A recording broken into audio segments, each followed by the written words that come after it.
धातू म्हणजे काय सरांनी विचारलेला आहे प्रश्न. धातू म्हणजे काय? बरोबर आहे का सर? क्रियापदातील रहित मूळ शब्दांना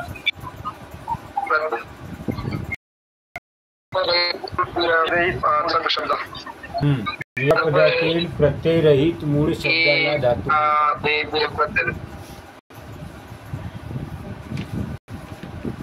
आणखी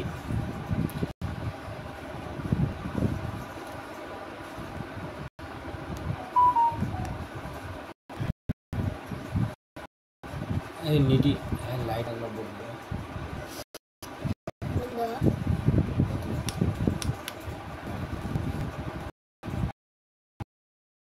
हा दुसरा प्रश्न विचारा सर.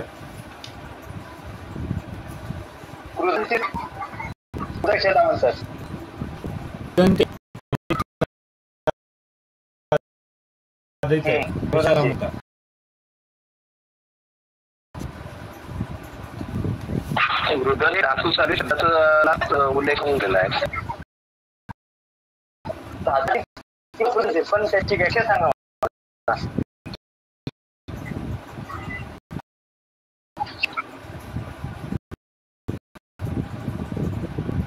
व्याख्या धातू साधिते कृदंते याची व्याख्या सांगा. व्याख्या काय आहे?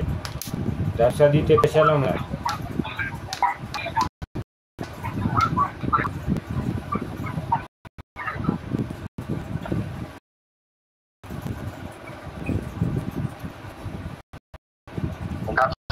क्रिया अधुरी दाखवणाऱ्या शब्दाला धातू साधिते म्हणतात.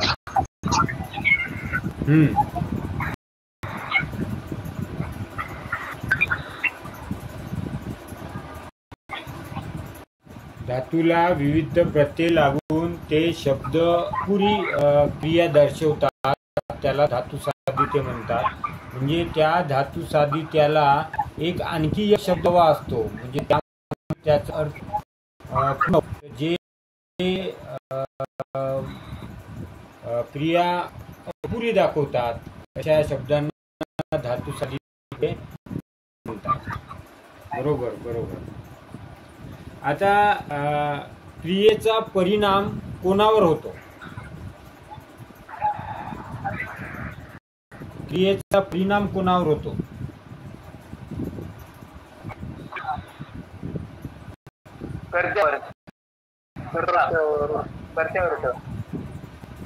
क्रियेचा परिणाम म्हणजे क्रिया सोसणारा भोगणारा कोणावर होतो? क्रिया म्हटलं क्रियेचा परिणाम कर्म. ज्यावर क्रिया होते तो सोसणारा कर्म. कर्म. म्हणूनच क्रियेचा परिणाम कोणावर होतो असं विचारलं आहे. म्हणजे ते क्रिया कर्मावर होते. म्हणजे क्रियेचा परिणाम कशावर होतो? कर्मावर होतो. आणि आपण कर्ता आणि कर्म कसं ओळखायचं ते तुम्ही आता समजले आहे. तर आज आपण त्याचा विभाग बघूया. तर क्रियापद आपण काल जे बघितलं ते म्हणजे क्रियापद म्हणजे काय, धातू साधिते आणि कर्ता आणि कर्म कसं ओळखायचं ते आपण काल बघितलेलं आहे. बरोबर. तर प्रत्येकाने आता माईक म्यूट करा. कोणाचा चालू आहे माईक?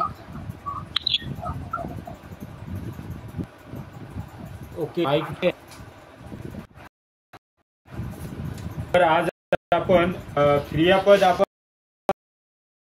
बघितलं, क्रियापदाची व्याख्या बघितली आणि त्यासोबत आपण धातू साधिते बघितले. कर्ता आणि कर्म कसा ओळखायचा ते आपण बघितलं. तर आज आपण क्रियापदाचे प्रकार बघणार आहोत. क्रियापदाचे प्रकार. क्रियापदाचे प्रकार भरपूर आहेत. आपण एक आपण समजून घेऊया. पहिला सकर्मक क्रियापद.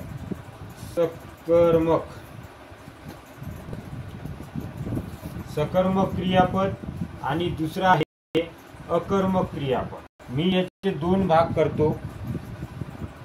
सकर्मक आणि अकर्मक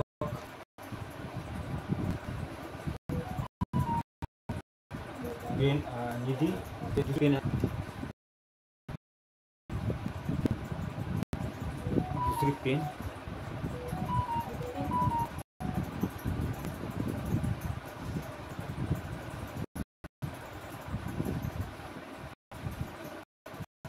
अकर्मक क्रियापद आणि सकर्मक क्रियापद.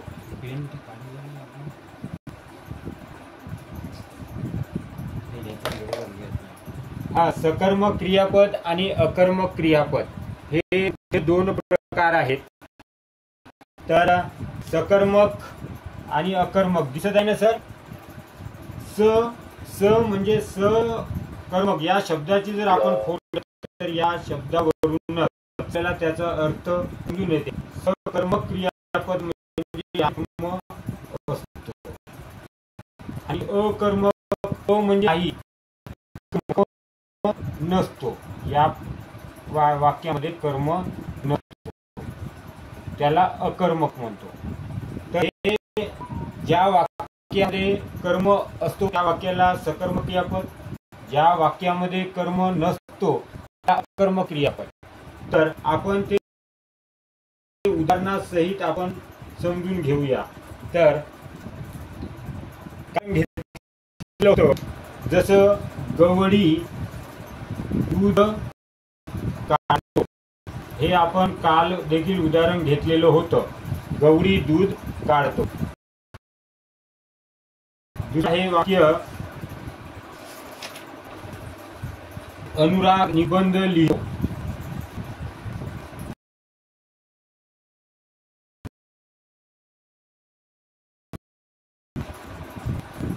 अनुराग लिहितो आणि तिसरं वाक्य आहे निधी खाते.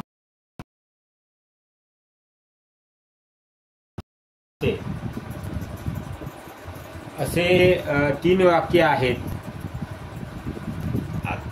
आता अकर्मक क्रियापदाचे उदाहरण लिहितो त्यात तुम्हाला त्यामध्ये काय तो फरक सांगतो. तसं मी रस्त्यात पडलो. दुसरं कालचं उदाहरण विद्यार्थी प्रामाणिक आहे.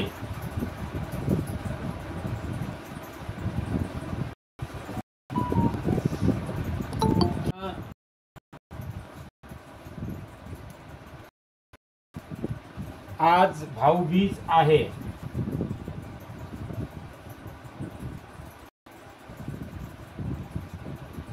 तर इकडे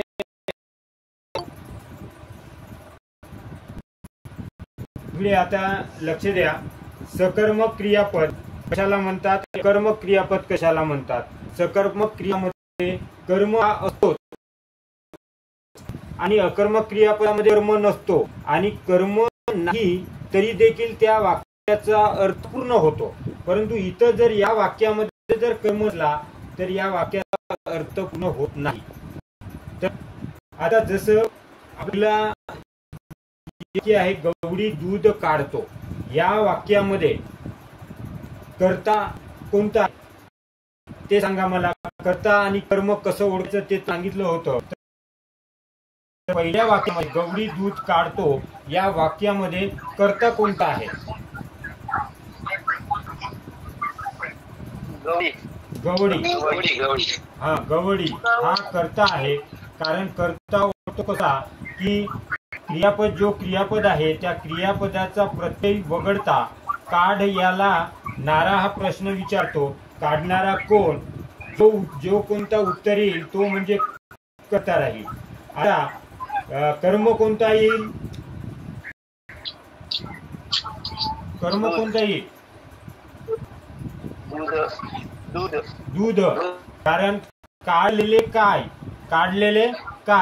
दूध, हे काय येईल कर्म. जर समजा या वाक्यामध्ये कर्म नाही आहे असं समजून तुम्ही वाचा गवळी काढतो, काहीतरी अर्थबोध होतो का. आणि या वाक्यामध्ये हे कापून घ्या आणि वाचा. इथं जर गवळी दूध काढतो, दूध हा शब्द जर आपण काढून घेतला तर गवळी काढतो, परंतु त्याचा नेमका अर्थबोध होत नाही. परंतु या अकर्मक वाक्यामध्ये जरी हा शब्द जरी आपण गाळून टाकला तरी पण मी पडलो हा त्याचा अर्थबोध होते पूर्णपणे. म्हणजे अकर्मक क्रियापद आहे, कर्म नसलाही तरी देखील त्या वाक्याचा अर्थ पूर्ण होत आहे आणि त्याची पूर्ण अर्थ तो कर्त्यावरच येऊन पडते. ते क्रिया कर्त्यापासून सुरू होते आणि कर्त्यावरच थांबते. त्यामुळे तिथे कर्म नसलाही तरी वाक्याचा अर्थ पूर्ण होतो. परंतु या सकर्मक क्रियापदामध्ये मात्र कर्ताही असतो आणि कर्मही असतो. जर आपण काढून घेतला तर त्या वाक्याचा अर्थबोध होत नाही. जसं आता इथं तिसरा वाक्य निधी लाडू खाते, तर लाडू हा शब्द जर काढून घेतले तर निधी खाते म्हणजे याचा अर्थबोध आपल्याला पूर्णपणे होत नाही. किंवा मधला दुसरा जो सेंटेन्स आहे त्याच्यामध्ये जर निबंध जर आपण गाळून घेतला, अनुराग लिहितो पण नेमका काय लिहितो त्याचा अर्थबोध होत नाही. जर इथं अकर्मक क्रियापदामध्ये प्रामाणिक हा शब्द काढून टाकला तरी विद्यार्थी आहे हा त्यामधला म्हणजे अर्थपूर्ण आहे वाक्य. जसं भाऊबीज हा शब्द जरी काढला तरी आज आहे, काहीतरी आहे, म्हणजे त्याला कर्म नसली तरी या अकर्मक वाक्यामध्ये काही फरक पडत नाही. कारण की अकर्मक क्रियापदामध्ये जसं पड हा धातू आहे, पडणारा कोण तर मी, पडणारा कोण मी, आणि यामध्ये कर्म नाहीच, त्यामुळे कर्म नाही आहे. त्यामुळे हा शब्द जरी आपण गाळून टाकला म्हणजे पडण्याची क्रिया देखील कर्त्यावरच पडत आहे, म्हणजे कर्त्यावरच येऊन थांबते आणि कर्त्यामध्ये त्याचा एंड होते, शेवट होते. त्यामुळे याला कर्माची काही गरज नाही, म्हणून हे अकर्मक क्रियापद आहे. आणि अस हा धातू अकर्मक धातू आहे, पड हा अकर्मक धातू आहे, त्यामुळे अकर्मक क्रियापद आहे. म्हणजे ज्या वाक्यामध्ये कर्म नसलाही तरी त्याचा अर्थबोध पूर्णपणे होत असेल तर त्याला अकर्मक क्रियापद म्हणतात. म्हणजे कर्त्यापासून निघालेली क्रिया कर्त्यावरच येऊन थांबत असेल तर ते क्रियापद अकर्मक क्रियापद आहे असं समजायचं. अकर्मक क्रियापद कसं समजायचं? कर्त्यापासून निघालेली क्रिया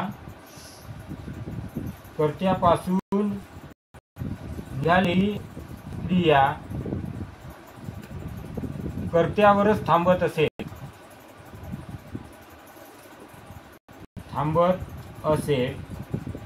तर त्याला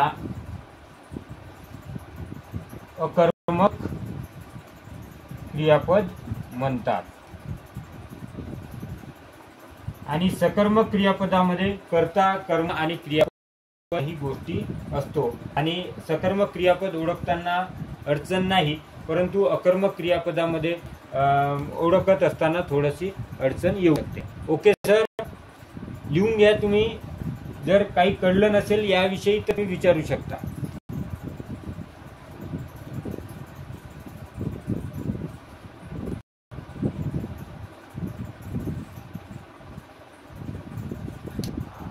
पुसू का सर हे?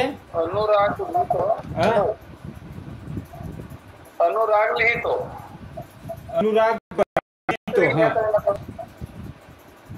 काहीतरी लिहित आहे ना तो. मग असा विद्यार्थी आहे, आज आहे, काहीतरी आहे, भाऊबीज आहे.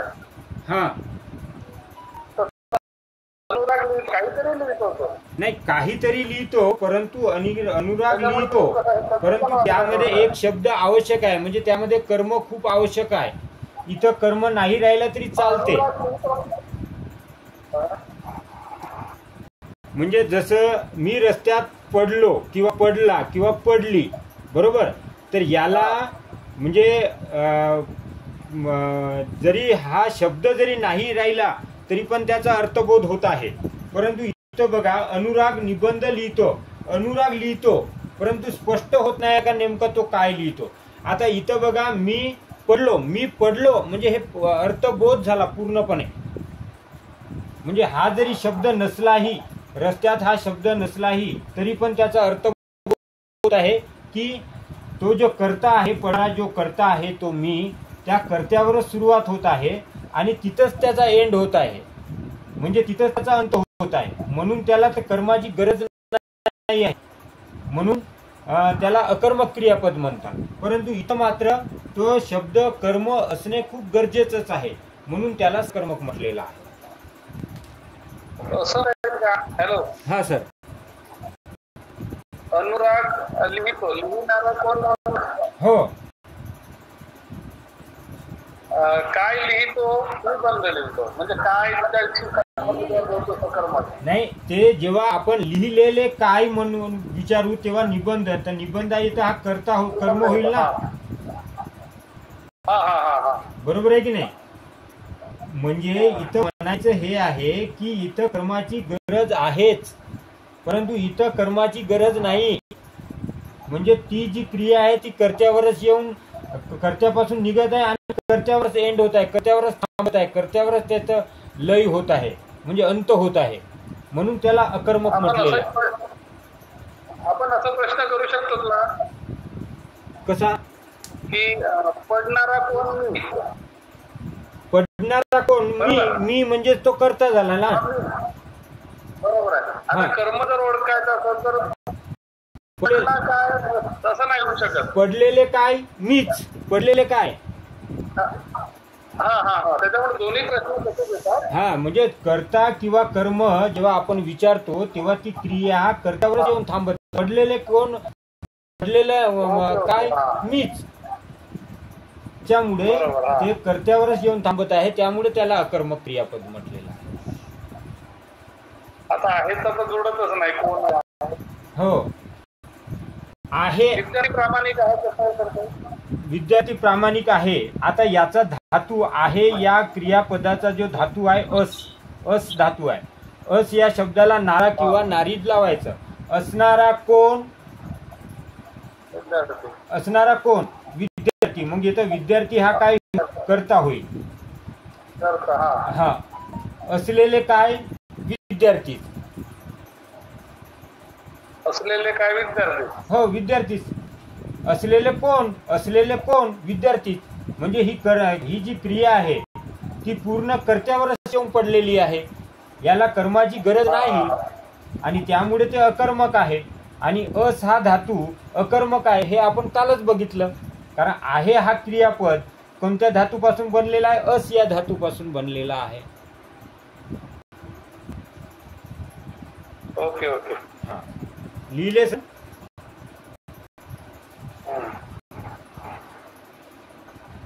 लिहिले का सर? हो हो लिहिलं सर. Okay okay.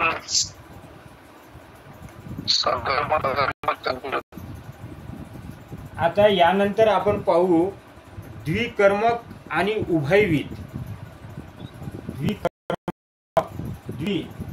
द्वि म्हणजे दोन आणि कर्मक म्हणजे दोन कर्म ज्याच्यामध्ये असते असे वाक्य. तो वाक्य आपण यापूर्वी देखील घेतलेला आहे, तोच वाक्य घेतो म्हणजे तुम्हाला लवकर समजेल. गुरुजी विद्यार्थ्यांना व्याकरण शिकवितात.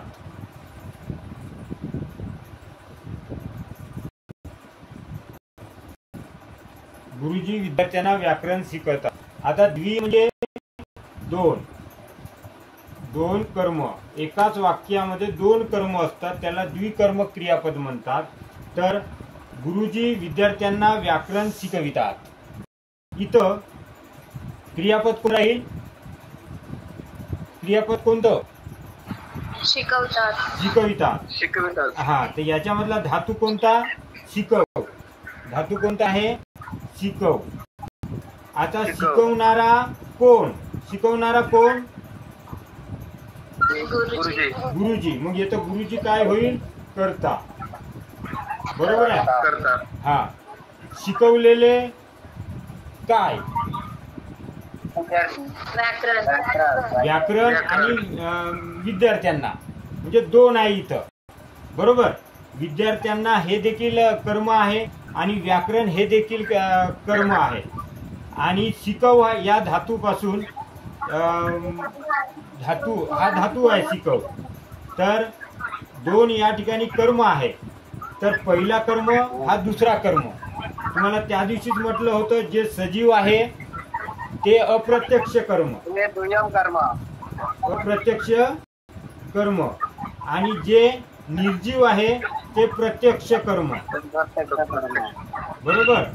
आणि अप्रत्यक्ष कर्माची जे विभक्ती आहे, अप्रत्यक्ष कर्म जे सजीव आहे त्याची जे विभक्ती असते ते कोणती असते? चतुर्थी. आणि याची विभक्ती कोणती असते? द्वितीया. बरोबर.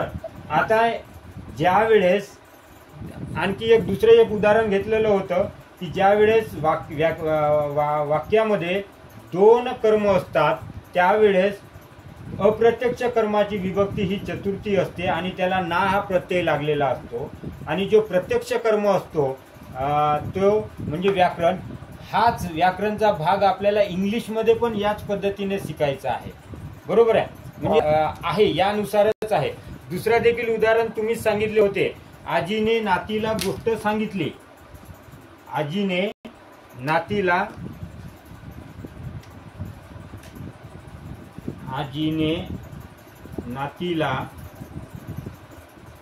गोष्ट सांगितली. सांगणारा कोण? सांगणारी कोण? आता आजी येतं स्त्रीलिंगी असल्यामुळे आपण विचारत असताना सांगणारा कोण असं विचारू. सांगणारी कोण? आजी. तर आजी येतं काय होईल? कर्ता. आणि हे जे इनडायरेक्ट ऑब्जेक्ट आहे जो सजीव आहे नातीला, तर हे याची विभक्ती काय होईल? चतुर्थी. आणि गोष्ट ची विभक्ती द्वितीया होईल आणि हे कर्म होईल. नातीला आणि गोष्ट दोन्हीही कर्म होईल. आणि सांगितली हा काय होईल? क्रियापद होईल. तर आणि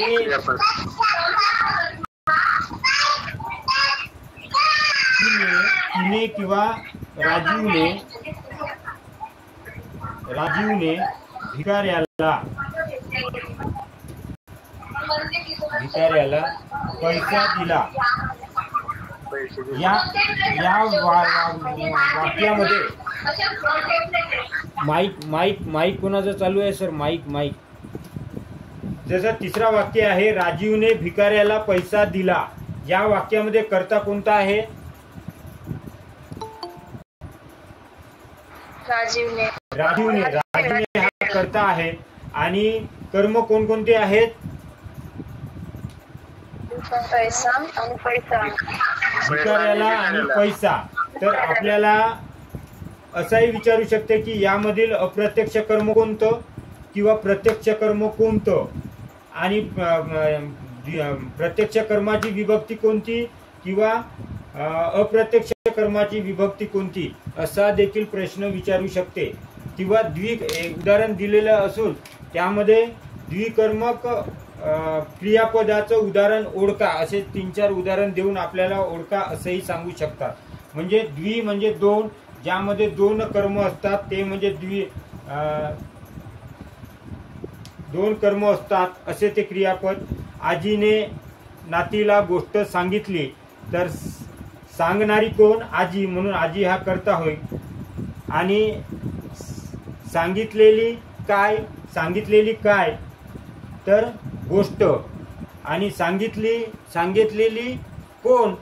नातीला.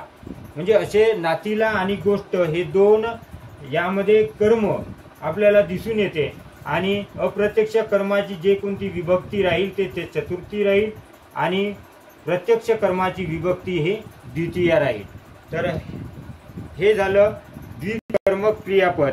तर आता असे काही क्रियापद आहेत की त्याचा चौथा प्रकार आहे उभयविध क्रियापद. जर नाही समजलं तर आणखी तुम्ही विचारू शकता याच्यामधला. तर अगोदर उभयविध क्रियापद आपण घेऊ. उभय म्हणजे दोन.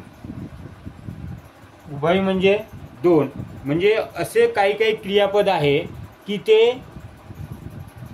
अकर्मकही राहते आणि सकर्मकही राहते. तर उदाहरण जर आपण इथं लिहितो, रोहितने घराचे दार उघडले. दुसरं वाक्य आहे,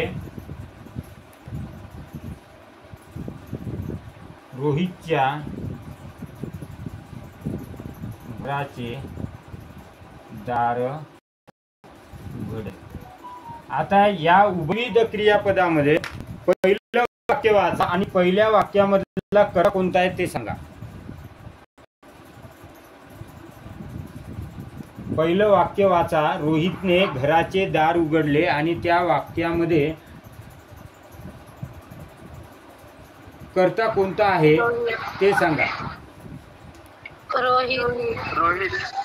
हा, उघड हा धातू आहे, ले हा प्रत्यय आहे, उघड हा धातू आहे. उघडणारे कोण? उघडणारे कोण? रोहित. तर रोहित हा काय होईल? कर्ता. आणि कर्म कोणता होईल?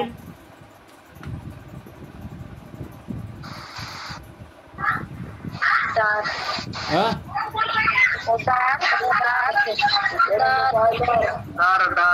दार. उघडलेले काय? दारे कर्म आहे. हा, उघडलेले काय? दार. दार हे काय होईल? कर्म होईल. बरोबर. आता मला दुसऱ्या वाक्यामध्ये कर्ता कोणता आहे ते सांगा. दुसऱ्या वाक्यामध्ये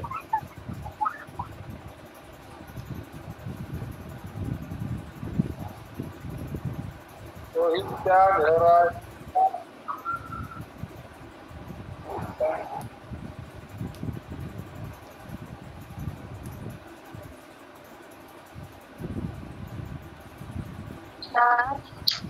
हा?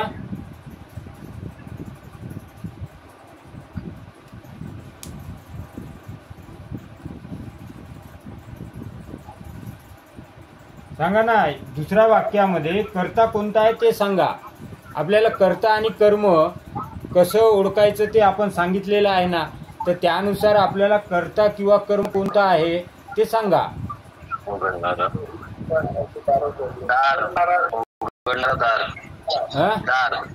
हा, म्हणजे उघडणारे काय? दार. आता आपण कोण म्हणून प्रश्न नाही विचारू शकत. बरोबर आहे की नाही?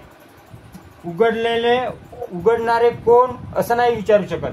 उघडणारे काय? उघडणारे काय? दार. दार इथं काय होईल? इथं दार काय होईल? कर्ता. काय हा प्रयोग कर्म? हॅलो. करता येतात. नाही, पहिलंवाला वाक्य वेगळं आहे आणि दुसरंवालं वाक्य वेगळं आहे. म्हणूनच या क्रियापदाला उभयविध क्रियापद म्हटलेलं आहे. म्हणजे उघडले हा जो दोन्ही ठिकाणी सारखाच क्रियापद आहे, परंतु पहिल्या वाक्यामध्ये कर्ता आणि कर्म आहे, म्हणजेच सकर्मक क्रियापद आहे पहिल्या वाक्याचं उदाहरण. पण दुसऱ्या वाक्याचं उदाहरण यामध्ये उघडणारे काय तर दार आणि उघडलेले काय तर दार, म्हणजे कर्त्यापासून क्रिया काही समोर जात नाही. म्हणून या दुसऱ्या वाक्यामध्ये हे जे उघडले हे जे क्रियापद आहे हे अकर्मक क्रियापद आहे. आणि वरच्या वाक्यामध्ये उघडले हे जे क्रियापद आहे ते तर कर्ता आणि कर्म आहे दोन्हीही, त्यामुळे त्याला सकर्मक क्रियापद आहे. म्हणजे कधी काय म्हटले सर? हॅलो.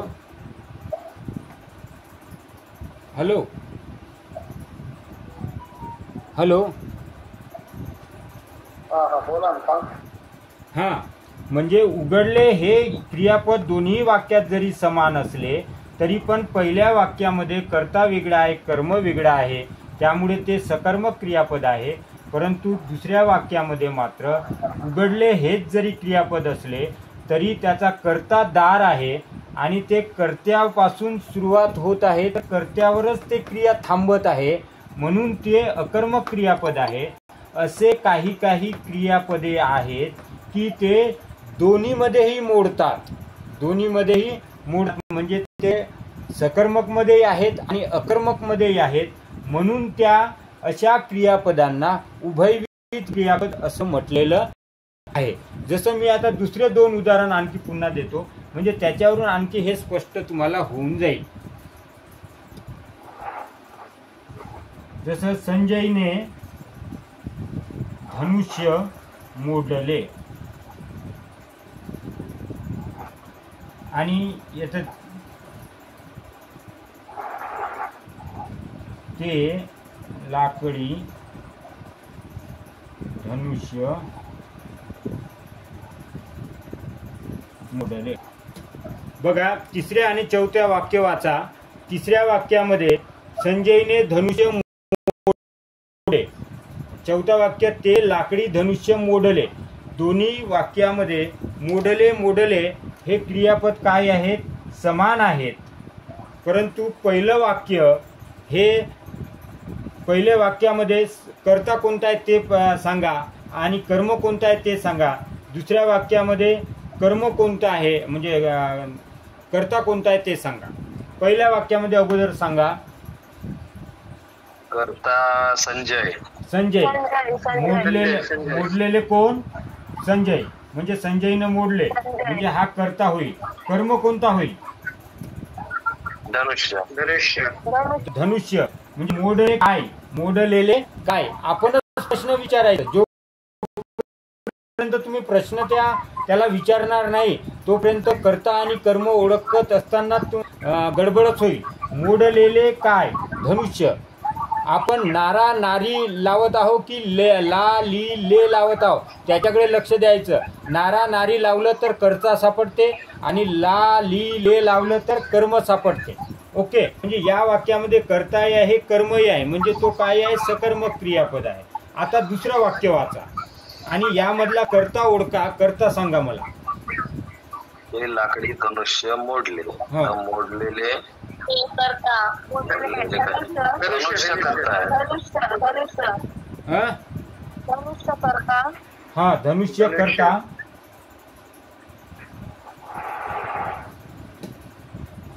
मोडणारे काय? धनुष्य. हा, मोडणारे काय? धनुष्य. मोडणारे नारे. हा, मोडणारे काय? धनुष्य. मग इथं कर्ता काय आहे? धनुष्य. हा, मोडलेले काय? धनुष्य. हा, म्हणजे कर्त्यावर येऊन क्रिया कर्त्यापासून क्रिया सुरुवात होत आहे. मोडणारे काय? धनुष्य. आणि मोडलेले काय? धनुष्य. त्यामुळे इथे कर्म नाही, या वाक्यामध्ये कर्म नाही, त्यामुळे याला अकर्मक क्रियापद म्हणतात. आणि जरी याचा क्रियापद सारखा असला तरी या वाक्यामध्ये कर्ताही आहे कर्मही आहे, म्हणून हा सकर्मक होईल. म्हणजे एकच जरी क्रियापद असलं, क्रियापद जरी सारखं असलं तरी पण ते दोनही यामध्ये येत असल्यामुळे, सकर्मक क्रियापदामध्ये आणि अकर्मक क्रियापदामध्ये येत असल्यामुळे त्याला उभयविध क्रियापद म्हटलं आहे. उभय म्हणजे दोन क्रियापदामध्ये तो येतात असं त्यामधून अभिप्रेत होते. ओके, समजलं का सर?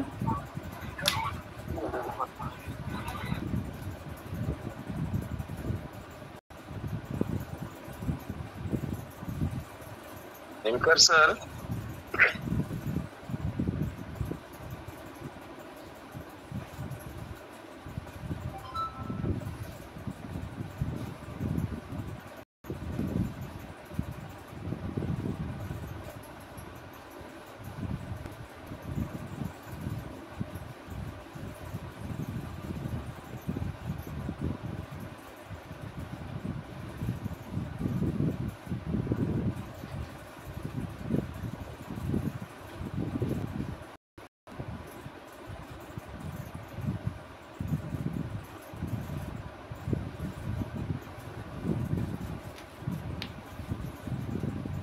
लिहिले का सर? समजलं का?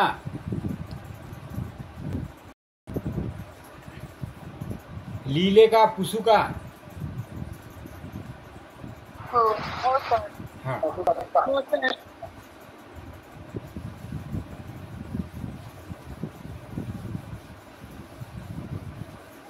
यानंतरचा प्रकार आहे आपला विधानपूरक. विधानपूरक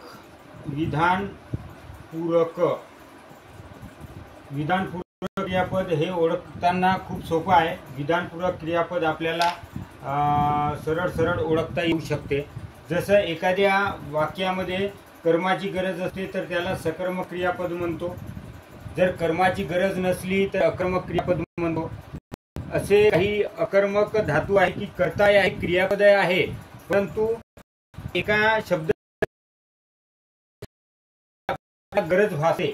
एखादी विधान आहे. पूरक म्हणजे थोडा आणखी एखादी शब्दाची आवश्यकता, त्यामुळे त्याला विधान पूरक असं म्हटलेलं आहे. जसं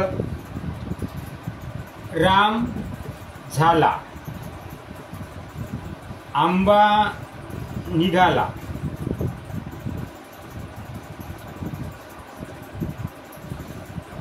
तिसरा मुलगा आहे,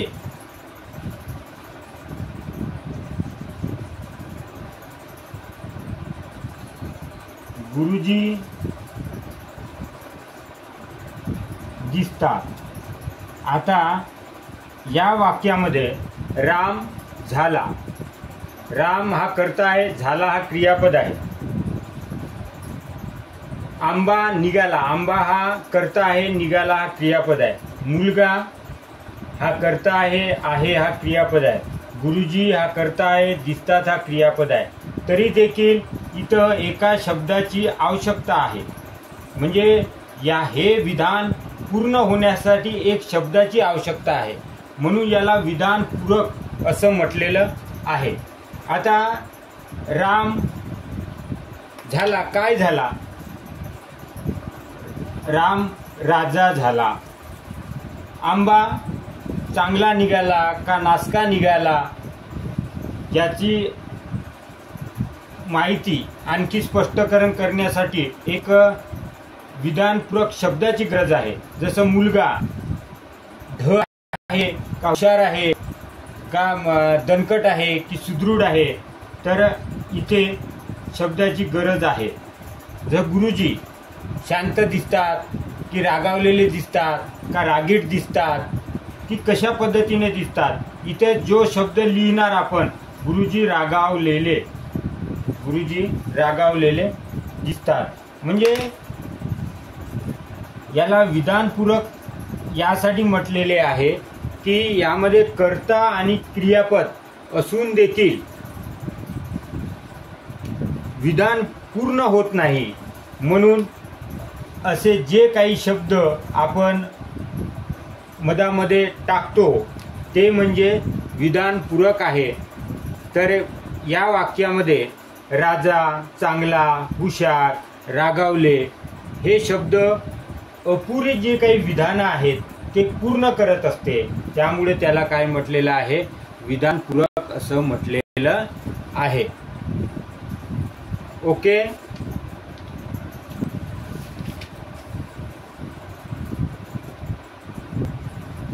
ओके, याच्यामध्ये काही न समजलेलं हे सोपंच आहे. विधानपूरक म्हणजे त्या वाक्याचा आणखी अर्थबोध पूर्ण होण्यासाठी एखाद्या शब्दाची गरज भासते आपल्याला, ते म्हणजे विधानपूरक. आणि विधानपूरक वाक्य जर आपल्याला दिलं असेल, नंतर आपण जेव्हा प्रश्न घेऊ तेव्हा ते अधिक स्पष्ट होईल.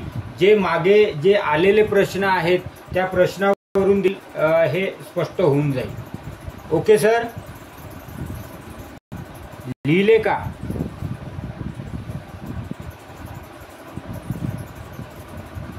बोला ना. झालं सर, झालं, लिहिलं. Okay sir. हो सर. याच्यानंतरचं क्रियापदाचे जे प्रकार आहेत ते म्हणजे संयुक्त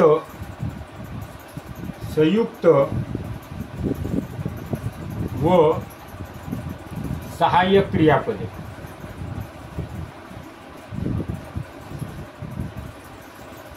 आता संयुक्त क्रियापदे कशाला म्हणतात आणि सहाय्यक क्रियापदे कशाला म्हणतात हे आपण समजून घेऊ. जसं उदाहरण आपण घेऊ.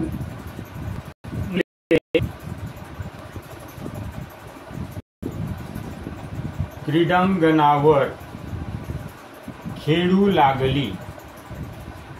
मुले क्रीडांगणावर खेळू लागली. दुसरा, आपणही आता खेळू. या दोन वाक्यामध्ये तुम्हाला कोणता फरक जाणवते ते मला सांगा. पहिल्यांदा फरक कोणता जाणवतो का?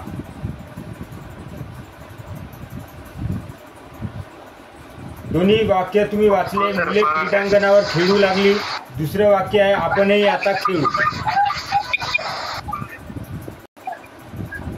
दोन्ही वाक्यात फरक आहे. एका वाक्यात क्रिया सुरू आहे आणि एका वाक्यात क्रिया व्हायची आहे.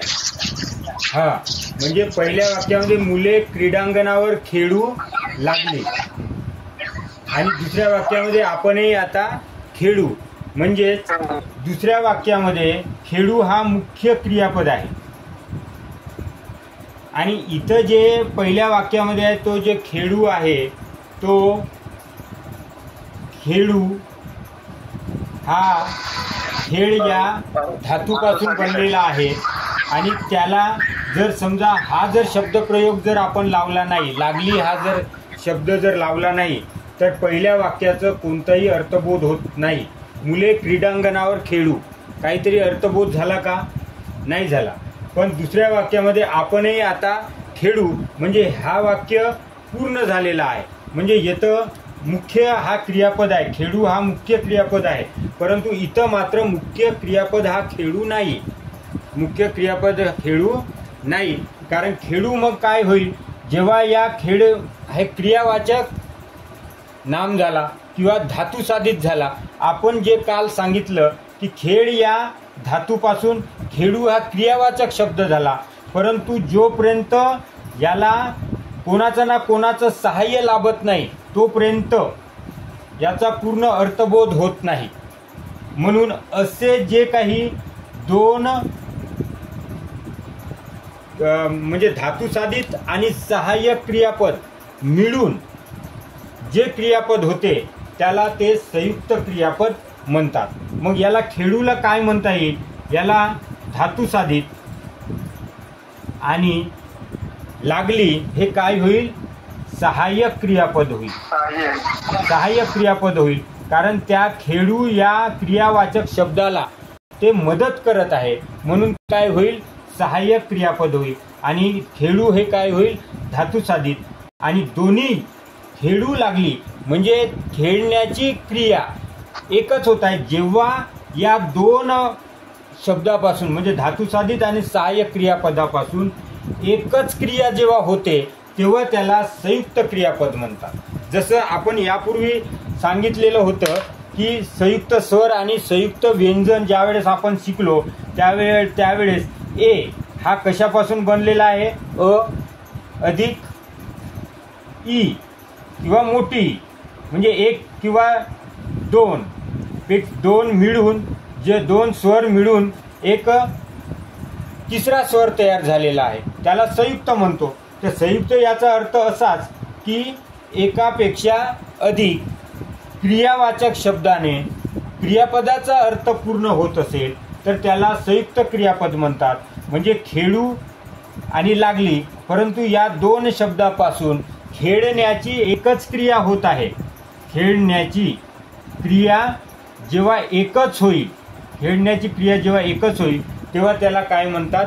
संयुक्त क्रियापद म्हणतात. म्हणजे पहिला शेवटचं जे राहते तो सहाय्यक क्रियापद म्हणजे या खेळू या धातुसाधित क्रियावाचक शब्दाला लागली या क्रियापदाने सहाय्य होते म्हणून त्याला सहाय्यक क्रियापद म्हणतात. आणि या दोन्ही याला काय म्हणतात? संयुक्त क्रियापद म्हणतात. समजलं का?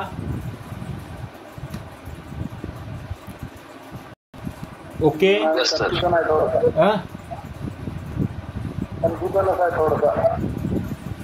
कन्फ्युजनच आहे. दुसरं उदाहरण घेऊ का सर? एक हां दुसरं उदाहरण,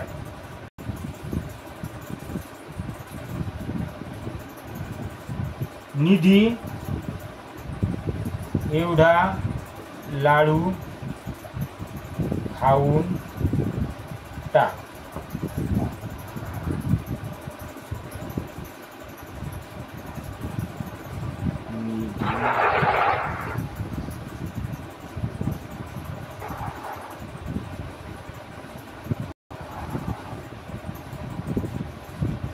आता या वाक्यामधून तुम्हाला क्लिअर होऊन जाईल. तिसरं वाक्य वाचा सर.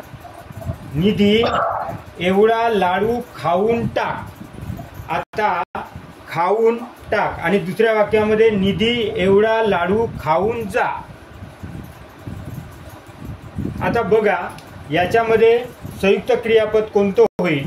आणि आता तिसऱ्या वाक्याकडे लक्ष द्या. निधी एवढा लाडू खाऊन टाक म्हणजे खाऊन हे काय होईल बरं सांगा. खाऊन हे काय होईल? धातू साधित. धातू साधित. काय होईल? धातू साधित. जर या शब्दामध्ये टाक हा जर शब्द जर नाही राहिला तर याचा अर्थ होईल का? निधी एवढा लाडू खाऊन काहीतरी अर्थ होत आहे का? नाही होत आहे. म्हणजे टाक हा शब्द आवश्यक आहे. तर टाक हा खाऊन हा धातू साधित जे क्रियावाचक शब्द आहे त्याला टाक या सहाय्यक क्रियापद, सहाय्यक आहे तो मदत करत आहे, सहाय्यक क्रियापद आहे. आणि या खाऊन टाक या दोनही शब्दामधून कोणता अर्थ बोध होत आहे तुम्हाला? खाऊन टाकामध्ये दोन क्रिया आहे का? खाण्याची आणि टाकण्याची. खाऊन टाक म्हणजे याचा अर्थ काय होतो? खाऊन टाक याचा अर्थ काय होतो? खाऊन टाक म्हणजे काय होतो? जसं खेळू लागली म्हणजे खेळण्याची क्रिया होत आहे, एकच क्रिया होत आहे. इथं खाऊन टाक म्हणजे खाण्याची क्रिया होत आहे, एकच क्रिया होत आहे. आणि जेव्हा दोन शब्द मिळून एकच क्रिया जर होत असेल तर त्याला संयुक्त म्हणतात. आणि हे दुसरं वाक्य वाचा. निधी एवढा लाडू खाऊन जा म्हणजे खाण्याची आणि जाण्याची. इथं जरी खाऊन हा जरी धातू साधित असला, धातू साधित आहे, परंतु हा जा आहे हा याचा अर्थ मात्र बदलत आहे. एकतर खाऊन आणि जा म्हणजे खाण्याची आणि जाण्याची अशा दोन क्रिया याच्यामध्ये असल्यामुळे हे संयुक्त क्रियापद होऊ शकत नाही. संयुक्त क्रियापद होण्यासाठी दोनही शब्दापासून एकच क्रिया झाली पाहिजे, एकच क्रिया झाली पाहिजे, तेव्हा त्याला संयुक्त क्रियापद म्हणतात. ओके, आता कळलं का सर? आता आला सर, आता लक्षात. हो, म्हणजे दोन वेगवेगळ्या क्रिया नको, तर त्या दोन्ही शब्दापासून एकच क्रिया झाली पाहिजे. Okay sir. धातू साधित शब्द. हा सर. हा सर. धातू साधित शब्द आणि सहाय्यक क्रियापद दोन्ही मिळून एकच क्रिया झाली तर ते संयुक्त. अगदी बरोबर, अगदी बरोबर. हो. ओके. हा, हे लिहून घ्या सर.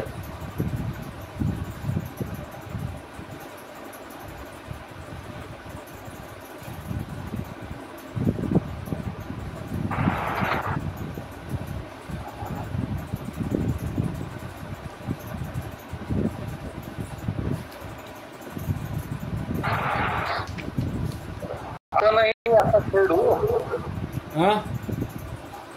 भूषण सर. हा सर. आपणही आता खेळू याच्यामध्ये आपणही आता खेळू नाही, तिथे खेळू हा मुख्य क्रियापद आहे ना. आपणही आता खेळू, खेळू हे तिथं मुख्य क्रियापद आहे. हो. नाही नाही नाही नाही नाही. ते म्हणजे जेव्हा ते फक्त हे सांगण्यासाठी होतं की जे पहिल्या वाक्यामध्ये खेळू आहे परंतु तो लागली याला मदत करत आहे. परंतु दुसऱ्या वाक्यामध्ये जो खेळू आहे तो मुख्य क्रियापदाचं काम करत आहे, परंतु या पहिल्या वाक्यामध्ये मात्र तो धातुसाधित आहे. पण इथं धातुसाधित असून त्याच वाक्याचा अर्थ पूर्ण करत आहे असं सांगायचं आहे मला. हा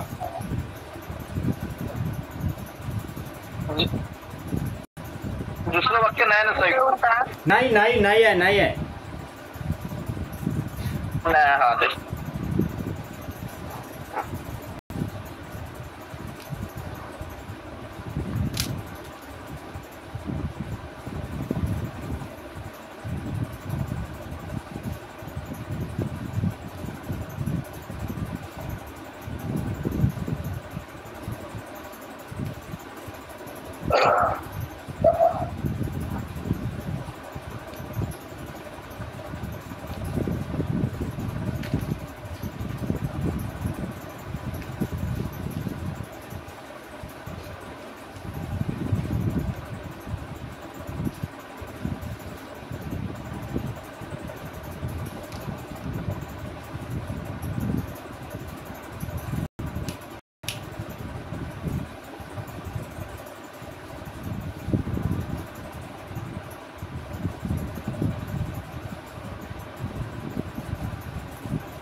आणखी बाकीचे प्रकार उद्याला घ्यायचे का आज घेऊ सर?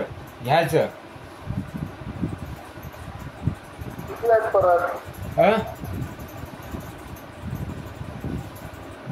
हॅलो, आणखी सिद्ध व साधित क्रियापद आहे, प्रयोजक व शक्य क्रियापद आहे आणि अनियमित क्रियापद आहे, भावकर्तृक क्रियापद आहे. एवढे आहेत. हो, तर आज आपण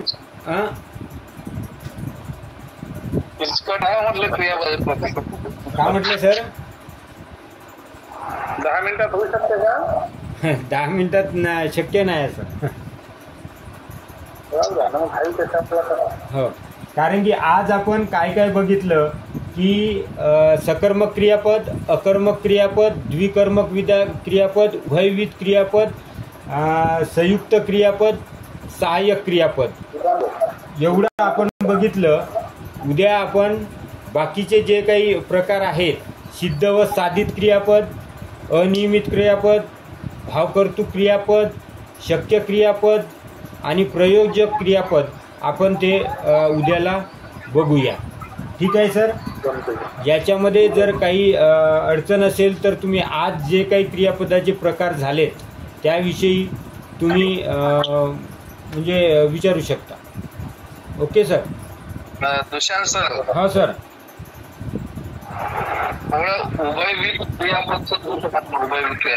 उभयविध क्रियापद म्हणजे असं क्रियापद की त्याचा क्रियापद सारखा असतो, परंतु तो सकर्मक क्रियापदामध्ये पण राहते आणि अकर्मक क्रियापदामध्ये पण राहते. आणि सकर्मक क्रियापदामध्ये असताना कर्ता आणि कर्म असतो, परंतु अकर्मक क्रियापदामध्ये कर्ताच असतो, कर्म नसतो. तर आपल्याला जर तो कर्ता आणि कर्म जर ओळखता आलं तर ते वाक्य म्हणजे वाक्य सकर्मकचं आहे की अकर्मकचं आहे. म्हणजे त्याला उभयविध यासाठी म्हटलेलं आहे की क्रियापद सारखं आहे त्याचं आणि ते दोनही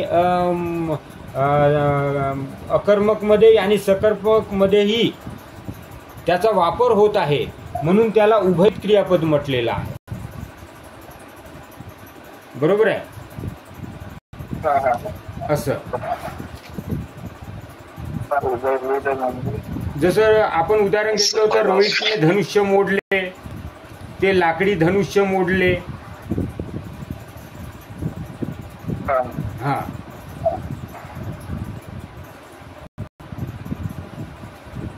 त्याचे जे प्रश्न जे आलेले आहेत ते मी PDF नाही का ते ग्रुपवर टाकलेली आहे, ती PDF एकदा बघा. त्याच्यामध्ये जे आलेले प्रश्न आहेत त्याच्यावरून आपल्याला चांगल्या पद्धतीने समजून येईल.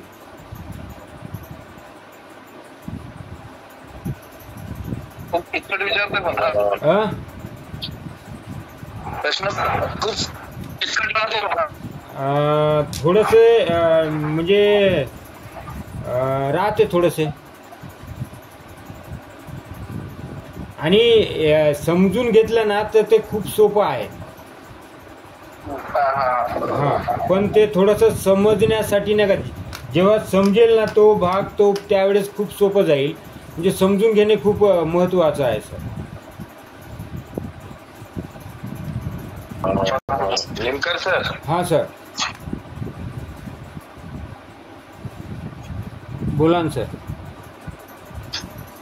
मी काय म्हटलं, जे अकर्मक क्रियापद आहे, बर, याच्यामध्ये जे क्रिया आहे त्या क्रियापदाला जर आपण लेले किंवा नारे यांनी जर प्रश्न विचारला, बर, हा, आणि जर त्याचं उत्तर एकच येत असेल, हा, तर त्या वाक्यात कर्म नसतो. कारण की त्या आपण जेव्हा ते लाकडी धनुष्य मोडले हे जर उतारा आपण बघितलं तर मोडलेले